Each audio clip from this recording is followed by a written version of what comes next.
Hi, my name is Garrett Christopher. This is my YouTube channel, Garrett's Movie Take. What I do on this channel is I try and convince you why my favorite movies should be your favorite movies, or at least give them a shot if you haven't watched them yet, and let me know what you think. Yeah, and I told you way back when, if you watched my first episode of this here, I share with you how, if we were to both take our 50 favorite movies, right? They're going to be different.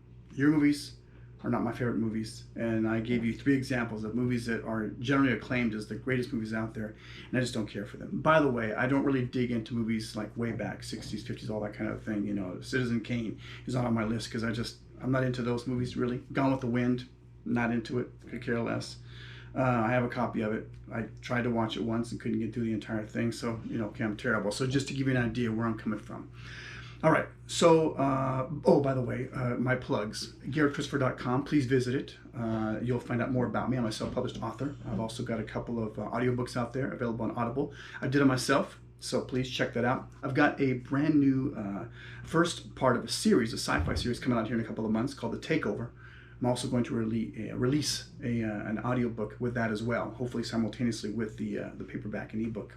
And working on that as we speak. And what else we got going on? Oh, a weekly podcast where I kind of talk about stuff, mostly book related. But right now I'm tying it in with my one of my other 2 YouTube channels called Garrett's Take, where I'm talking about homelessness and how I'm trying to learn about it and what I can do to assist my city in eradicating or trying to eradicate homelessness in my community, right? The other channel is Garrett's Sports Take. I'll talk about sports. My favorite teams are the LA Dodgers, the LA Lakers, and the Miami Dolphins. Check it out. Football season's coming up. I've been talking about that recently. Gave my picks for each division. And this last channel, rant, I call them, I just talked about how if your team was going to make it to the Super Bowl, who would you want to see them pit up against, right? Versus whom? And just fantasy stuff for most of the teams out there anyway, including probably my Dolphins. Any case, all right. So last episode, I talked about how I was going to actually cover Black Widow. I haven't purchased it yet. I've seen it once and I fell asleep. Not because it's bad, not at all. I get tired. I think I worked the entire day and then I get to the movies and I eat. That's a bad thing. We ate before and then we're sitting there and I'm older. So come 9, 10 o'clock, it's time to go night-nights. So I fell asleep through what my wife says was the best part of the movie, probably the last half an hour or so. But what I saw up to that point was really, really good. And I meant to go back and see it. And I thought, no, I'll just rent it, and check it out. And then I'll do my little, talk about it. It's $30. I'm going to buy it, but I'm not going to spend $30 just to watch it and then buy it and spend another $30 for it. So I'm just going to wait. So you have to wait. But Black Widow, 2/3 of it, outstanding. The other third, I have no idea. I fell asleep. Okay. So what I'm going to talk about here is movies that I probably wouldn't have seen except it got broad acclaim from the Academy mostly. Usually I don't agree with the Academy, right? I'll watch the movies that they say are so great. They're the 8 or 9 finalists for Movie of the Year, Picture of the Year. And then I'm just like, are you serious? We really chose this one, right? And sometimes I really like it. But I think I was mostly hurt way back when Gandhi beat E.T. I watched Gandhi and I watched E.T. And I think E.T. is a much better film. And I think for entertainment purposes, much better. Entertainment does not have to be like laughter and dancing and the music and style. That's my dance move, by the way. Style or whatnot. It can be a lot of things. Entertainment can be an intense drama where you're drawn in. A steamy love scene or whatever. So I was hurt. And ever since then, I didn't really trust the Academy and still don't. But every once in a while, they'll come out with something that I'm like, I really want to see that. By the way, I haven't seen The Shape of Water. I probably should watch it because, again, the acclaim, I haven't seen it yet. I don't know, something's keeping me from watching that one. And I like water, but not that creature that's inside the water. Anyway, okay.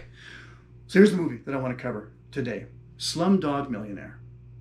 I wouldn't have seen it if not for the Academy. My understanding is it won 8 Academy Awards, nominated for 10. Best Picture and best all kinds of other stuff. A screenplay, adaptation, all this kind of stuff. Let's see, what do I know? Dave Patel, who we know from a lot of things now, he starred in the movie. I love that kid. Great, did a great job in that movie. And Danny Boyle, Britain, directed it. And I guess that Danny Boyle was not interested at first until he found out who had adapted the screenplay, and it was the guy who did The Full Monty, one of his favorite films. So boom, he got into it. I'll tell you what, it is about who you know, right? And as far as the kind of involvement there and whatnot, and you know, he chose correctly because it was great. So why do I love Slumdog Millionaire? And I just watched it again to kind of cover this, right, just recently. It's a rough film. It is very rough, but I really appreciated it when I got done watching it the first time. I really appreciated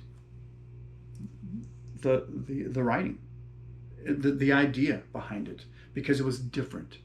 It was something that you wouldn't think of, and as silly as it could, the reason why Danny Boyle didn't want to do it at first is because the topic is based on Who Wants to Be a Millionaire, back when it was at its peak, right, with Regis and all that. He had no desire to get involved in a movie about Who Wants to Be a Millionaire, and then found out who was doing it. Boom, there you go.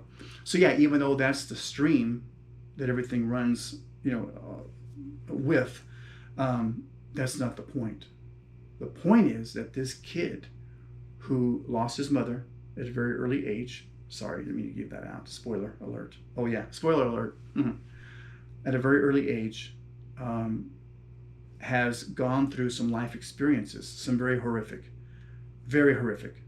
If you watch this film, just understand it's very real in terms of stuff that goes on. Yeah, very real. So understand that, okay? But this kid has experienced some things. And through a sequence of events, and I won't go through all this, he actually finds himself on the show. And as they're going through, he's answering the questions correctly. Most of them based on his experience. So it's a matter of, yeah, it's a fantasy because things just line up a certain way. But the way that he gets to his answers, the way that he knows the answers, is pretty incredible. So they do jump from his past to the present and all that, but I'm not bothered by that. Sometimes I am. I talked about that in the Suicide Squad, how they jumped a couple of times, and the second time it really bugged me, right? Whatever it was, 8 minutes earlier or something like that, it really bugged me.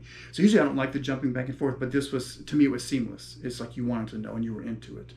It was definitely an indie film going in, and then went through the typical, kind of avenues as far as Toronto and all the different film festivals. The next thing you know, it was released in the U.S. and and in India and all this kind of thing, and in Great Britain or whatever.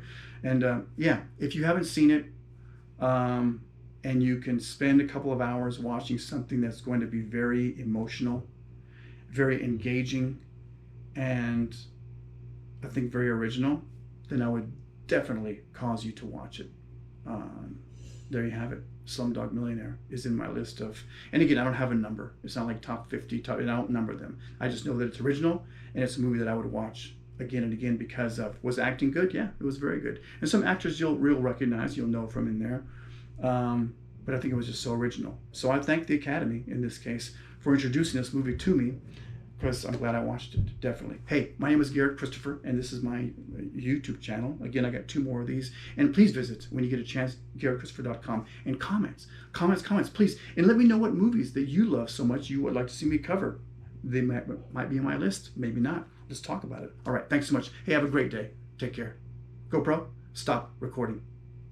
GoPro, stop recording. GoPro, stop recording.